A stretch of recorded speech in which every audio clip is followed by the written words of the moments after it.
오늘 말씀은 마태복음 17장 5절에서 8절까지의 말씀입니다.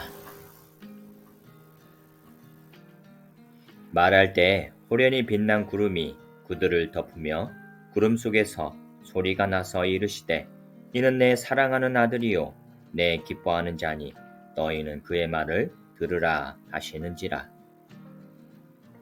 제자들이 듣고 엎드려 심히 두려워하니 예수께서 나와 그들에게 손을 대시며 이르시되 일어나라 두려워하지 말라 하시니 제자들이 눈을 들고 보매 오직 예수 외에는 아무도 보이지 아니하더라.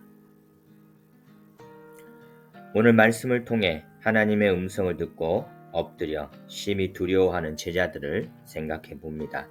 사실 그들이 이 하나님의 음성을 듣기 전 그들은 그들 앞에 기이한 광경이 일어나는 것을 보았습니다.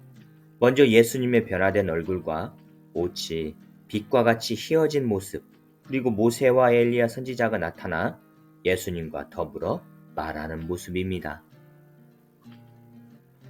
저 같으면 이 기이한 광경에 제대로 얼굴을 들 수 없을걸. 베드로는 그의 황홀한 기쁨을 감추지 못하고 여기에 머물자 예수님께 권유하는 모습입니다. 주여, 우리가 여기 있는 것이 좋사오니 만일 주께서 원하시면 내가 여기서 초막 셋을 짓겠사옵나이다. 그러자 이때 예수님의 대답 대신 하나님의 음성이 들려옵니다. 이는 내 사랑하는 아들이요 내 기뻐하는 자니 너희는 그의 말을 들으라. 그때 제자들은 하나님의 음성을 듣고 엎드려 심히 두려워합니다. 저는 지금까지 이 제자들의 모습을 당연하게 그리고 대수롭지 않게 생각하고 넘어갔던 것 같습니다. 아까와는 반대로 만약 제가 하나님의 음성을 듣는다면 이 제자들처럼 무서워 떨며 바싹 엎드릴까 고민이 됩니다. 그러나 일단 하나님의 음성을 듣고 싶을 정도로 저 자신이 그 주님의 은혜를 사모하고 있는지 먼저 궁금해집니다. 마음에 감동을 주시는 말씀은 있지만 인간의 귀로 직접 들을 수 있는 경험은 전무후무할까봐 생각하고 생각해보면 안절부절하게 됩니다. 여러분은 어떻습니까?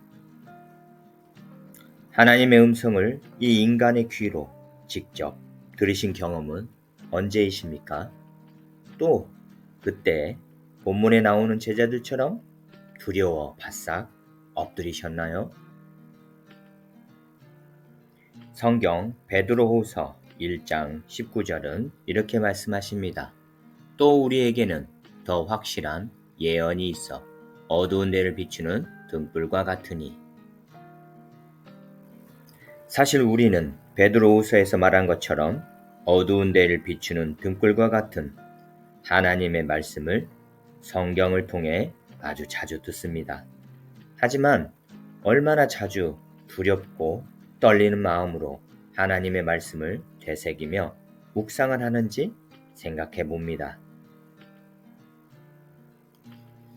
무엇보다도 격정의 이 시대에 50억 클럽의 진술이 적법화되는 보순된 이 격정의 시대에 주님의 세미한 음성을 듣고 싶은 마음은 간절하기를 소망해 봅니다.